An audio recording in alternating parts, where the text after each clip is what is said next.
All right. Okay. We are live on YouTube. I'm on a few minutes early because I was having issues. I'm having issues with my computer, and I just needed to make sure that it would work properly. Um, so hey y'all. Hey. How are you doing today? Hey. How are you doing today? Hey. At least you're here. Oh no. All right. Okay, so I'm gonna be going live on TikTok, Instagram, and StreamYard. Hey y'all, I'm a few minutes early just because I'm having some computer issues today. All right. Okay. All right, let me make sure that everybody can. No. Okay. Actually, yes. Okay. All right. So we are on YouTube. We are on TikTok. Let me get y'all over here on Instagram. Hey y'all. Hello everybody. If you're ready to have a good time tonight, give me some stores in the comments, okay? We're going to have some fun. We're going to learn. Yes. So we are getting started promptly at 7. So, you know, I'm very excited about the stories that we are covering today. So, if you guys love celebrity mess and love learning, if you like edutainment, this is where you want to be, want to be, want to be. This is where you want to be. Da, da, da, da, da, da. Hey, chocolate in the whatever. Hey everybody. Okay, so we're gonna start directly at 7. I just want to, get everybody on the same page. My mouse is acting up and it's irritating me. Hello to YouTube land. Hello Facebook. Hello. Where else are we broadcasting to? Multiple users. All right, so let's start. Happy Tuesday, everybody. Welcome to Who's Get to this week. I am your host, Natalie Pierre Lewis. I am a business attorney, business and trademark attorney, and I am the owner and operator of NPL Consulting LLC. What that is it's a business formation firm, and what that means is I help you get your business paperwork together. So you can scale and grow with confidence. So, getting your articles of incorporation, making sure you have contract templates, getting your trademarks, making sure you have hiring and training policies that are egalitarian. I help you with all of those. Hello, Barry, 25 Barry. I help you with all of those things. And set you up on the road for success. And in the pursuit of helping you guys be better business owners, I do this show every week, and I pull stories from the headlines, from things that are happening now, and we take those business and legal lessons and we talk about them here. Okay, so this is your time to ask questions. Don't be shy. There are no stupid questions in this place, as long as you keep it clean. All right, this is a clean broadcast. All right. Okay, so let's get started. Our very first story for the evening. This is just kind of an op-ed. How many of you guys have been hearing about all of these AI companies being sued? If you have heard about all of these AI companies being sued, please give me like a robot emoji in the comments, okay? Now, I've been telling you guys for several weeks, one of the largest AI companies, Anthropic AI. And what does Anthropic do? They basically make AI systems that they train other AI systems. So, and Anthropic had a large class action lawsuit that was lodged against them by hundreds of thousands of authors, saying that, they ripped off the material to train their their AI machine. And it's like, it's not even that, they purchased the information. It was that they had scraped this information, gotten pirated copies of things, and were using it to train their AI, right? So they were about to go to trial, but then there was a settlement, okay? The Anthropic settled with with this class action lawsuit for $1.5 billion. Hello, D. 1.5 billion, not million, billion, which and it worked out to about $3,000 per work that was violated, and there were about 500,000 identified violated works, right? But here's the thing: the judge who was presiding, or who was going to preside over this case, when they came to him and said, "Hey, judge, we figured it all out. Anthropic said they're going to drop a billy and we're done." The judge said, "Oh, no, no, no, no, no, no. Anthropic is trying, they are planning to pay for those that they have identified. But what about those works that weren't identified? What are the systems that you're going to put in place to make sure that each and every author whose work was violated gets their recompense," right? So Anthropic has to go back to the draw board. They have to figure out a way of how are they going to identify every person who they violated in training their AI, right? So, and the thing is, you might say 1.5 billion. Yes, it is worth it to these AI companies to settle even with these billion-dollar awards. Why? Because they can write them off as losses. Okay, so if you instead of being judged, that this is what you call it, like a punishment from the court, if they settle with all of the people whose copyrights they violated, they can just write it off as a business loss. But the judge is like, no, no, no, no, no. Even if you want to settle, I need to make sure that everybody who has been violated is going to get their just due. So the judge sent them back to the drawing board. But understand that these AI companies, they want to settle because they can write it off. Okay. So and usually when they do these settlements, they also make you sign like some airtight agreement that you can't talk about how they stole your stuff. And I feel like this judge is very anti-AI and is like, nah, bro, this ain't what we doing on today. So good luck to everybody involved in that. Okay, our next story. Do we have any Prince fans in the audience? Do we have any Prince fans in the audience? If we have Prince fans in the audience, please give me a purple umbrella emoji. Okay. A few. Come on. All right. You know what? I can't do the freaking. You're getting on my nerves. All right. Okay. I'm going to have to put these pictures in later. What? Okay. Y'all, my computer is really like testing my nerves right now. Okay. So, our next story. Thank you, D, for the purple emoji.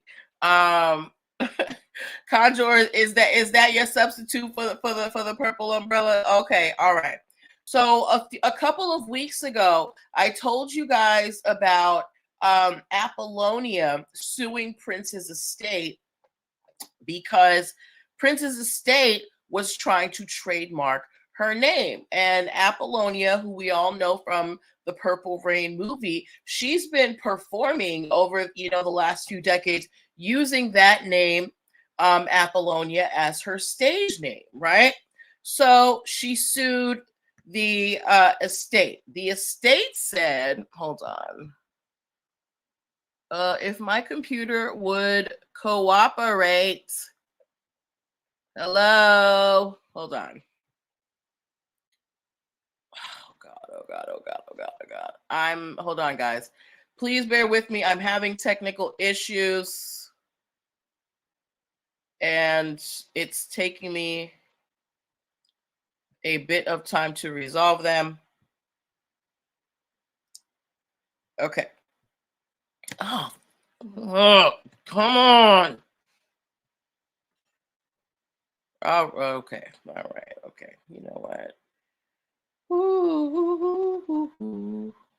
Hold on. Please be patient, guys. All right. There we go.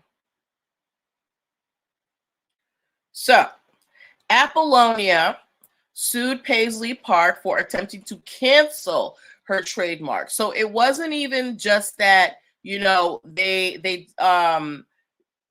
were trying to trademark the name. They were trying to get her trademark canceled, right? So then she was like, well, what's up? Like, Prince had no problem with me using the name to, further my career.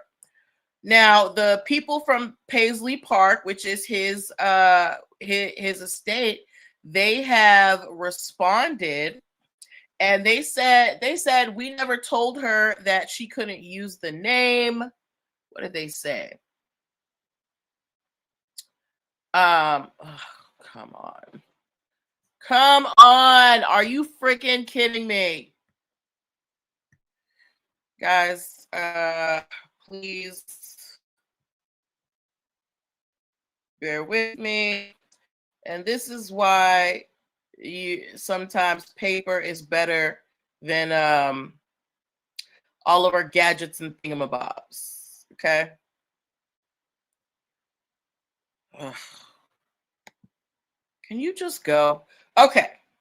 So again, Apollonia is, she's using her name to make money. The estate tries to trademark the name Apollonia and then tries to get her trademark canceled. So she sues the estate and says, what do you think you're doing? The estate says, we never told Apollonia to stop using her name, and we never said that, we never objected to her using it. What they are saying is that her trademark was already canceled when they tried to trademark it. And they also said that when Apollonia was trademarking her name, it was a very chaotic time in Prince's life. And they don't know if he was in his right mind when he said that Apollonia, could use her own name, it's her actual middle name, if she could use it to make money. Does that make sense to y'all?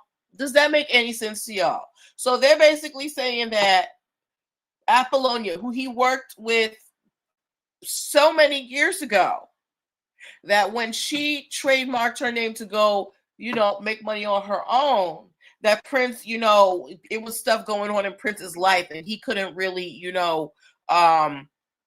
agree to her using the name. What do you think about that? How many of you guys think that Apollonia took advantage of Prince by trying to use her own middle name to make money? He used her real name in the movie. Why do you think the estate is trying to go after the Apollonia name? Does anybody have any ideas in the comments? Why do you think the estate is trying to go after the Apollonia name? I'm going to tell you why. It's because Prince did not leave a will, and they are still trying to sift through that man's assets. And doing that, the estate is hemorrhaging money. They're running out of money. So they have to find a way to get more revenue, okay? And I bet you that this is what this is all about. These lawyers, there are several lawyers who have been hired to go through Prince's stuff, and because he refused to, take care of his affairs prior to his passing, it costs a lot of money. Think about the amount of years Prince was, touring, all of the assets he acquired, right? They have to find out exactly what did Prince own, how much is it worth, and who does it go to? And all of that costs money, right? So whoever is counting on the estate, who is in charge of Paisley Park? Does because I know that when Prince died, siblings were popping out the woodwork, but we could probably assume that some type of relative is taking care of Prince's estate, and it runs them a pretty penny. But now they're seeing, oh, these legal bills, they are stacking up. We got to find a way to get some money. Let's go back and try and run some trademarks and sell some merch. That's what I think is happening. Does anybody disagree? Or do you think that the estate has a right to use the Apollonia name? Let me know your thoughts, okay? Okay, let's do the next story. Okay. Our next story has to do with what do you call that? Merch, sports merch. Okay, this is for my crafters out there, my handmade business makers, my people who are blessed with their hands and can, it's kind of 50-50 for you, and can recreate anything, right? So Duke University, if you've heard of Duke University, just give me a DU in the comments. So you guys know that Duke University was kind of the backdrop for the series White Lotus, and they used a lot of what? Do you think why are they blocking that? Why are they blocking that? That makes no sense. Okay. All right. And whenever something popular comes out, people want to try to capitalize on it. But hey, Dr. Obed Magni, but Duke University they are a university. They have a sports team. They make money off of their sports. They make money off of their merch, right? What's weird? Yeah, it was weird. So Temu decided that they wanted to get in on the Duke University merch game and was selling knockoff Duke University merch. So of course, Duke University has sued Temu. Okay, the lesson that we take from this, guys, even though you may be able to recreate something, doesn't mean that you should. Okay, trademarks mean that when somebody has invested in a trademark, especially with sports, they make money with that name, that color scheme, that design makes them money. So when you come and you make your version of it, it's not just you being creative, it is you stealing money from them. That is what it amounts to. That's why they get so mad. Okay, so Temu tried to sell knockoff Duke University merch, and now they are being sued by the university, as they should be. And who is buying sports merch off of Temu anyway?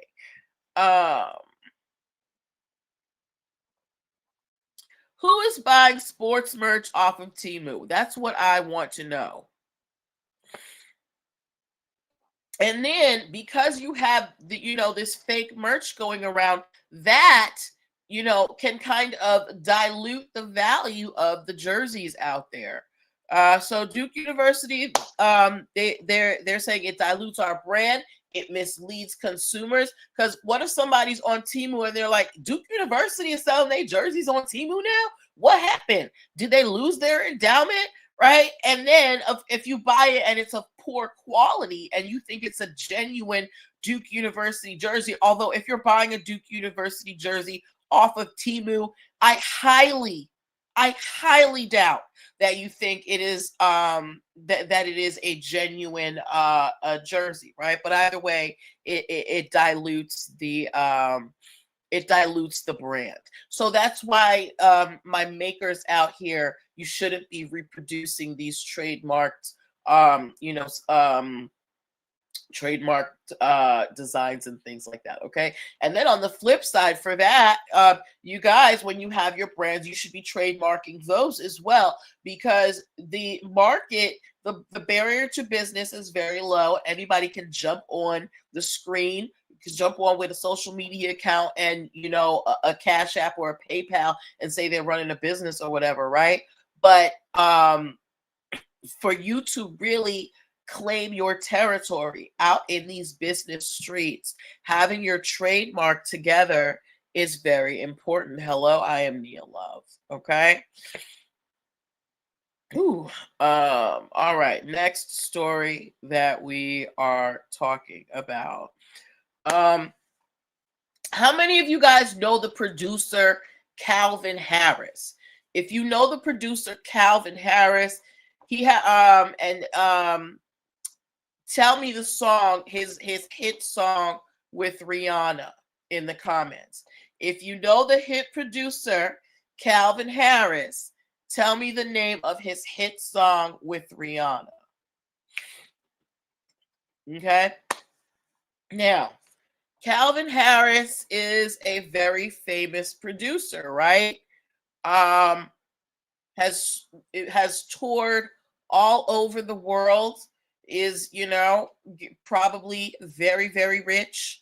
But when you are managing a lot of wealth, it's important that one, you have the right team around you, and two, that you know what's going on in your business. How many of you on here remember seeing the stories of Pinky, the founder of Slutty Vegan, losing control of her business for a while? I think she lost a location. She had to file bankruptcy because she did not keep track of the yes, it is. Yeah. Love in a hopeless place. Na, na, na, na, na, na, gotta let it go. Sorry, I got lost. But yes, so Calvin Harris, he got money, right? But when you have all that money, you gotta have somebody, you know, helping you maintain it so you don't get lost, right? And again, like I said, when you are managing large amounts of funds, you want to make sure that you have a team that you can trust, and a team, and you also want to know what's going on in your business. Hold on, because my computer is trying to embarrass me right now. Guys, hold on. Why is my voice so scratchy? Okay, hold on. Actually, no. Let's no. We can continue. I just gotta look for it. My computer is doing this thing where it's just like making everything big, and I can't.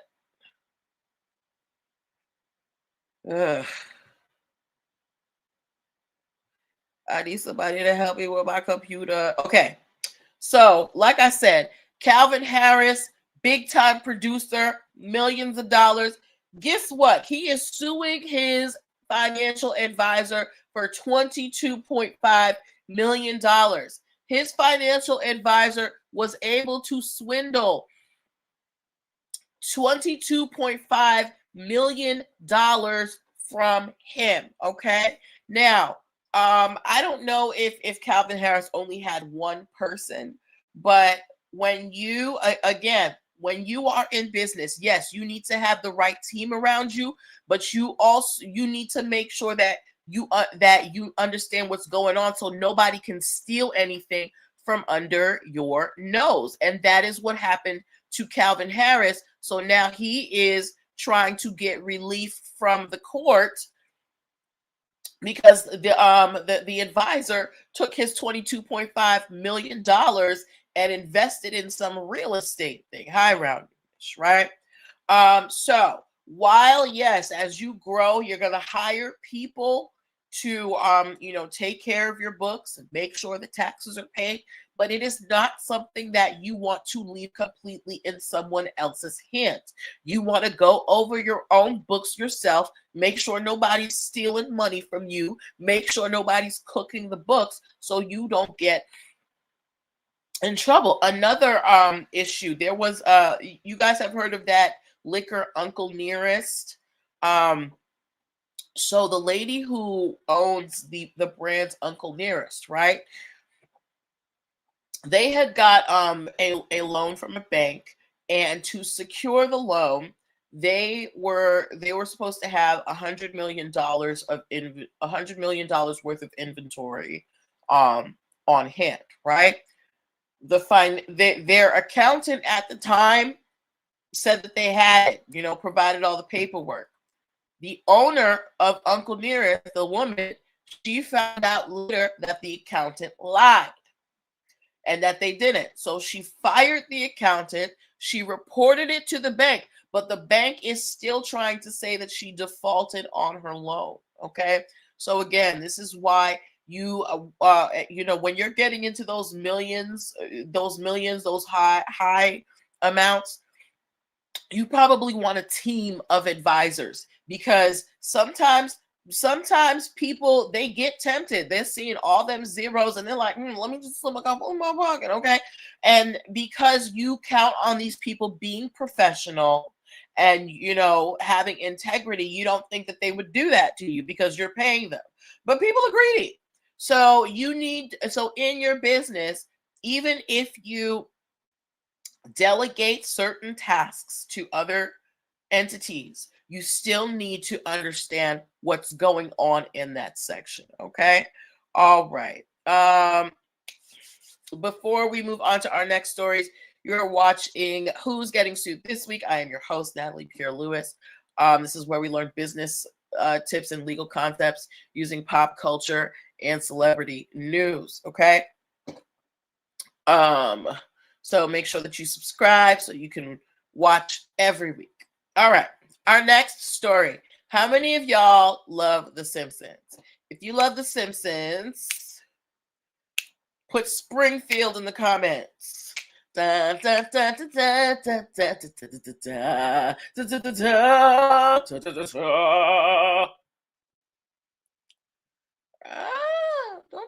to me. Don't do it to me, baby. Don't do it to me, baby. All right. Yes, Springfield. Okay. So here is the issue. People love The Simpsons. The Simpsons have been around for I don't know how many, like what's come on, yo.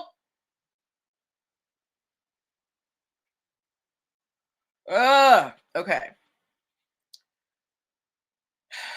Hold on.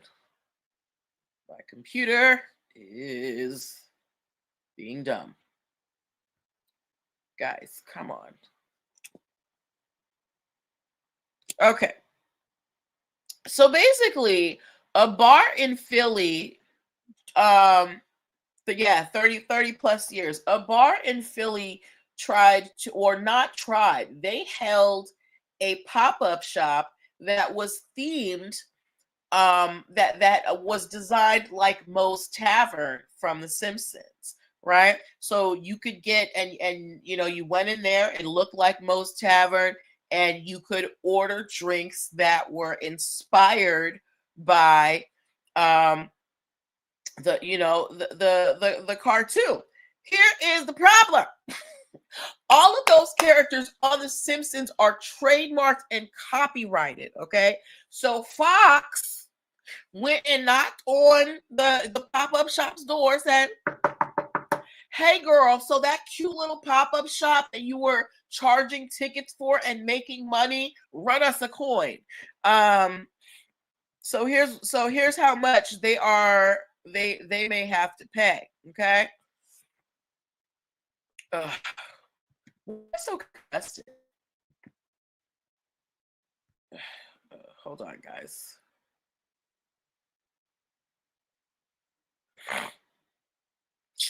Are you kidding? All right. Hold on. Okay.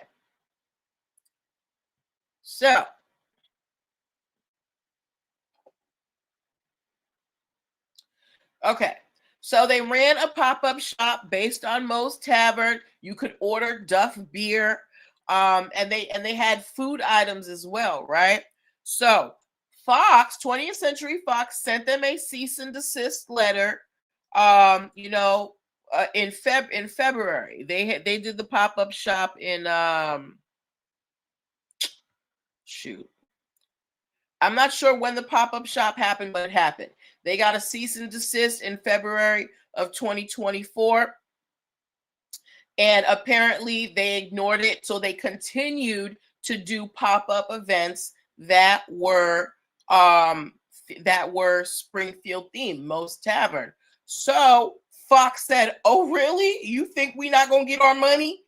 They filed a lawsuit against them in July for copyright and trademark infringement. They said that they're using copyrighted material, meaning how Moe's Tavern is designed, that is copyrighted. How the characters look, that is copyrighted, okay? Duff Beer, that is trademarked.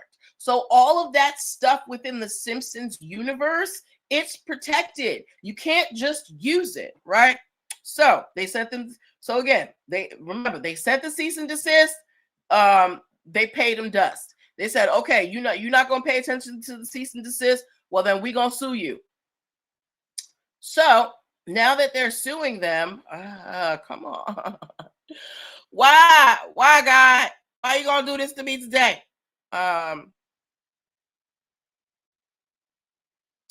Okay, so again, so they filed a lawsuit. Here's where they messed up. The people who did the pop-up shop, they never responded to the lawsuit.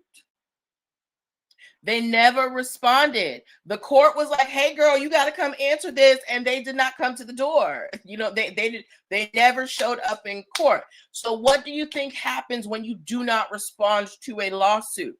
You get a default judgment for whoever shows up. So because Fox, the representative for Fox, because they pay their lawyers very well, they sent all the paperwork, and because those people who ran the pop-up shop did not even bother to respond, let alone show up for the trial, there was a default judgment granted to Fox, and those people who ran the pop-up shop have been ordered to pay $1.26 million. $1.26 million because you didn't want to open the mail, because you didn't want to show up in court. Guys, it's not a game out here with this intellectual property, okay? Now, listen, they're going to find these gentlemen or whoever did this. They're definitely going to find them. But I'm going to break down for you how they came to that number, okay? So they charged them $30,000 for each act of copyright infringement, $100,000 for each act of trademark infringement, and $5,000 for cyber squatting, because they got domain names for these pop-ups and were using like Moe's Tavern and things like that. Again, these are protected names, okay? So now, aside from the money, the defendants have to remove all online material, including marketing, merchandise, and return any equipment. And the court said the defendant's conduct, it was blatant and repeated. And again, the fact that they showed up to court, that they did not show up to court, shows that they had no legal defense. They knew what they were doing was messed up, and they decided to do it anyway. And them's the breaks. When you decide to violate people's intellectual property, that is the gamble that you take. You might get sued. Okay. All right. Okay, so next story that we are talking about. Did y'all know Michael Jordan has a tequila? Did y'all know Michael Jordan has a tequila? If you knew Michael Jordan has a tequila, please give me an MJ in the comments. Okay. If you knew come on, bro. If you knew Michael Jordan, got on Tintin. Come on. Stop embarrassing me, computer.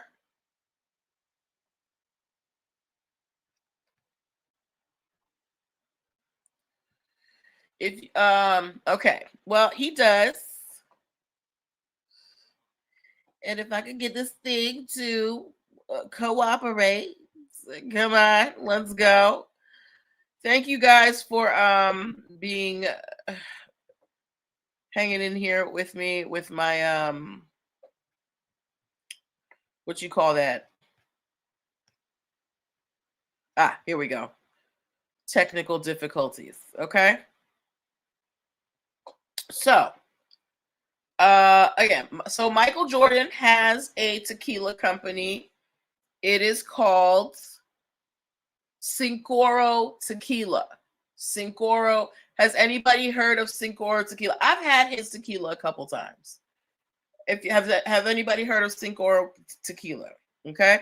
Now, because it's Michael Jordan, okay, it's supposed to be a very, high class, super pure tequila. They claim that the tequila is made with 100% blue Weber agave, okay?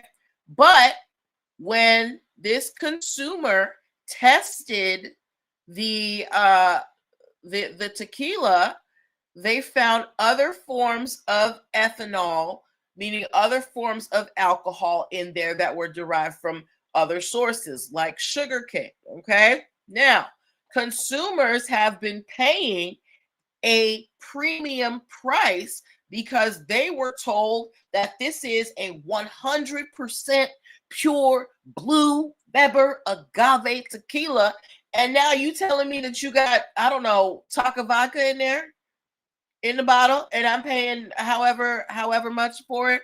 So there is a lawsuit now. It's actually a class action lawsuit for this liquor, and Michael Jordan gonna have some explaining to do. What happened? Why is there other forms of alcohol in this when you claim that it's 100% blue agave, right? So that is misleading your customer. That is false advertising.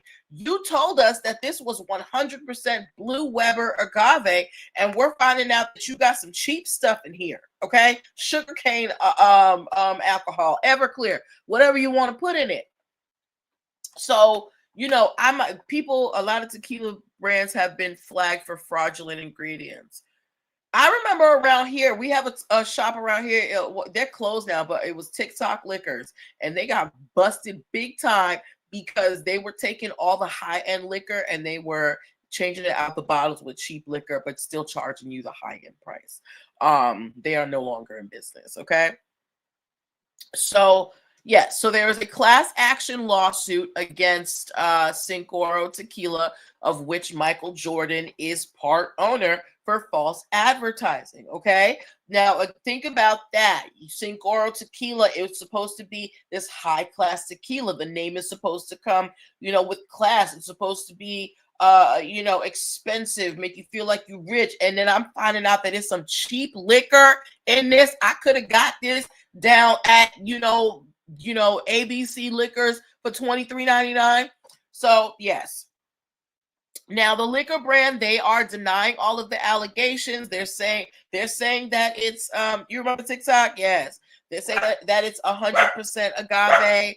And that's their tequila, and they're gonna stick beside it. So we will have to see what happens with that. But Cincoro might have to pay out some funds. So again, so it is important, if you are building a brand that is based on purity, and you are trying to give your customers that pure experience, the assertions that you make in your advertisements are guarantees that you are making to your audience. That's why you can't just say whatever you want in your advertisement. Like the Red Bull commercial where they say Red Bull gives you wings, but not really. Because it's like, what if somebody said, well, I took Red Bull and, I thought it was going to give me wings, and I tried to fly off, the high rise, and now I got 2 broken legs. You told me it was going to give me wings. Now, of course, that is a very, extreme situation, but, it's kind of just so that I can illustrate why false advertisement, is not good. Okay. All right. So, good luck to Mr. Jordan. Let's see. Our next story of the evening. Do we have any Bad Bunny fans in the house? Baboni. I don't know any of his songs, but I find his shenanigans interesting. We got any Bad Bunny fans? Bad Bunny fans. Bad Bunny fans. Okay, hold on. So, here we go. Here we go. Here we go. One more time. Everybody's feeling fine. Here we go. Okay. So, you love him, Conjure? Well, did you know that somebody's trying to sue him for $1 million? This old man is trying to sue Bad Bunny for $1 million because he said that Bad Bunny turned his house into a viral icon without his permission. Okay. So, a gentleman by the name of Roman Carrasco Delgado. He is an 84-year-old gentleman. He lives in Puerto Rico. He is suing Bad Bunny along with his companies because he said that, here's what he said. Hold on. Come on. Work with me. He said that his house, which was featured in Bad Bunny's short film. He had a short film called Debí Tirar Más Fotos.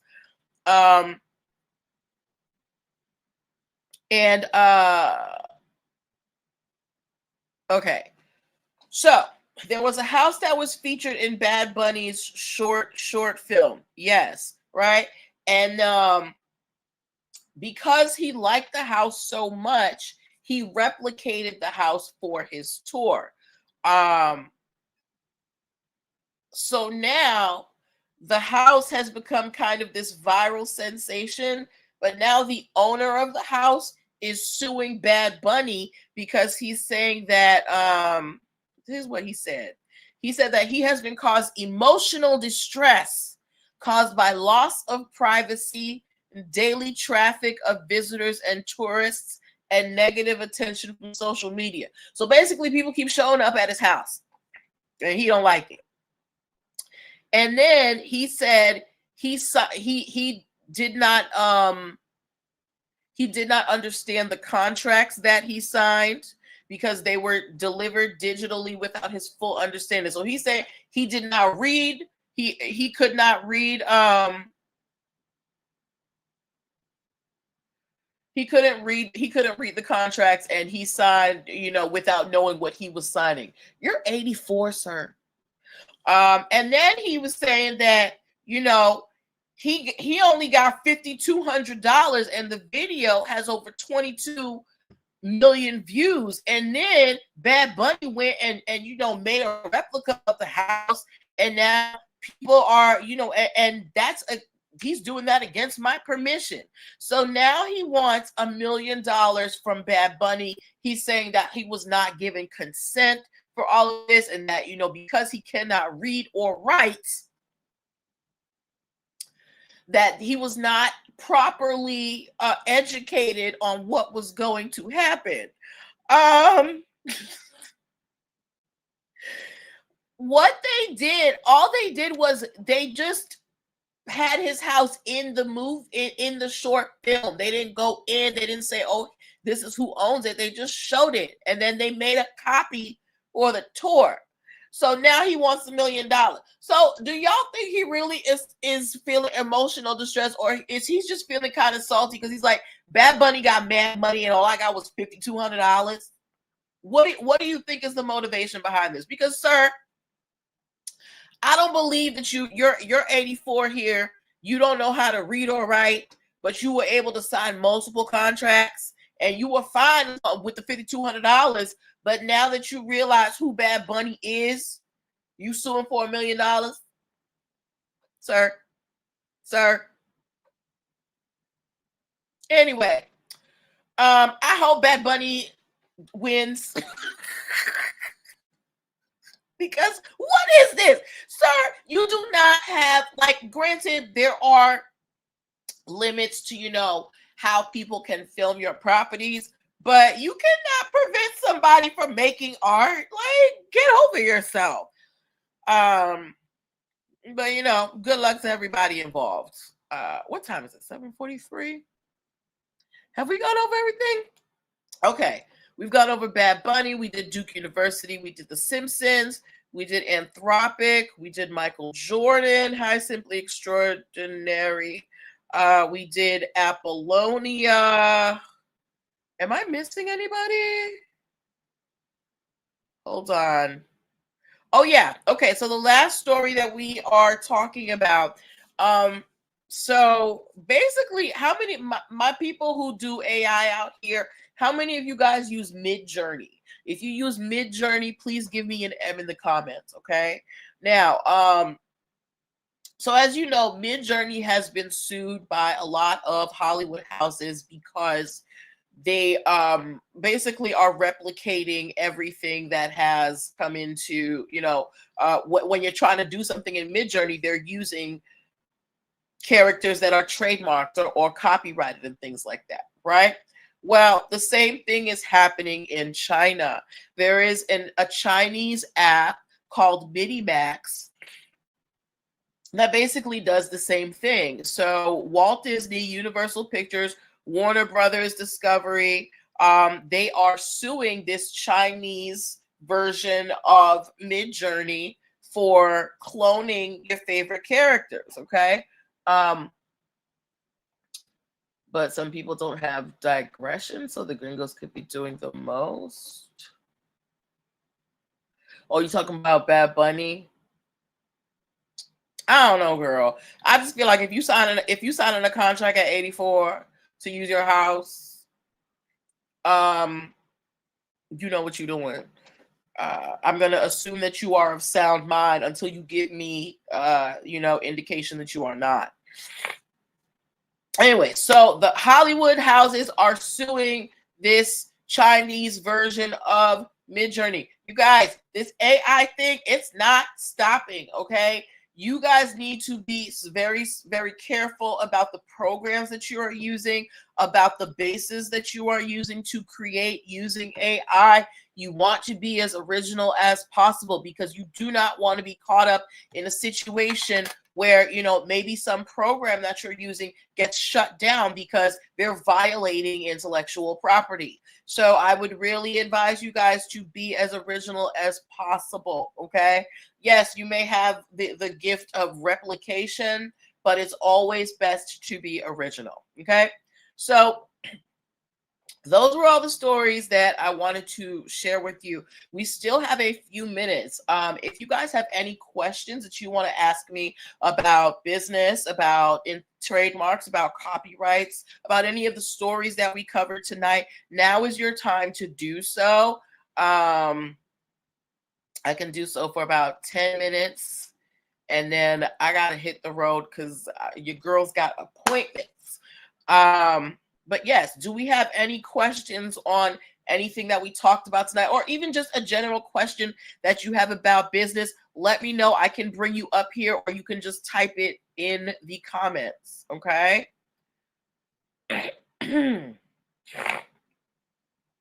Let me know. While you guys do that, I want to tell you guys I want to thank you guys for hanging out with me tonight. Thank you for your participation. Thank you for, putting your comments in. Thank you for the shares. Thank you for the likes. Thank you for the gifts. You guys are awesome. I do this for y'all. And if you have any stories that you want me to cover, please let me know. And I will be more than happy to do so. Okay. So do we have any more questions before we close for the night? Before we close for the night? No questions? All right. So, okay. What do you think AI is going to do with business in the future? It depends on what aspect, because they're using AI everywhere, right? I was just reading an article yesterday where they were saying that, using, because insurance companies are trying to use AI for, to streamline claims and things like that. And it's actually making more mistakes than it's actually streamlining things. So I think that AI is going to be an essential part of business in terms of being able to do more with less. But you still have to think about the trade-off, because there's also an environmental cost when it comes to using AI. AI uses a lot of fresh water. So I do think that in the future, once we get out of this administration, there may be some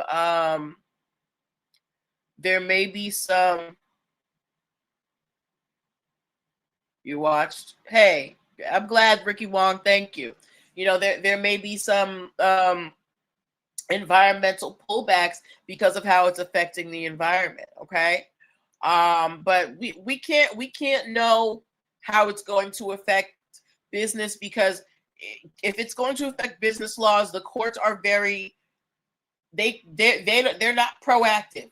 They wait for the thing to happen, and then they make a very narrow decision because they don't want to just make a bright line rule and then something comes and messes it all up. Okay, so we just have to wait and see what the courts do, and that's how we're going to know where it's headed to.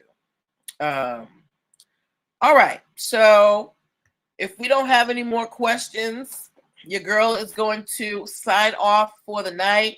Thank you guys for, whether you just watched, whether you gave your comments, if you participated in any form or fashion, if you gave me some of your time tonight, I am thankful. And I look forward to seeing you next week. Okay, bye. All right. And now, and share, and stream, and the stream, and the stream. Come on, yo.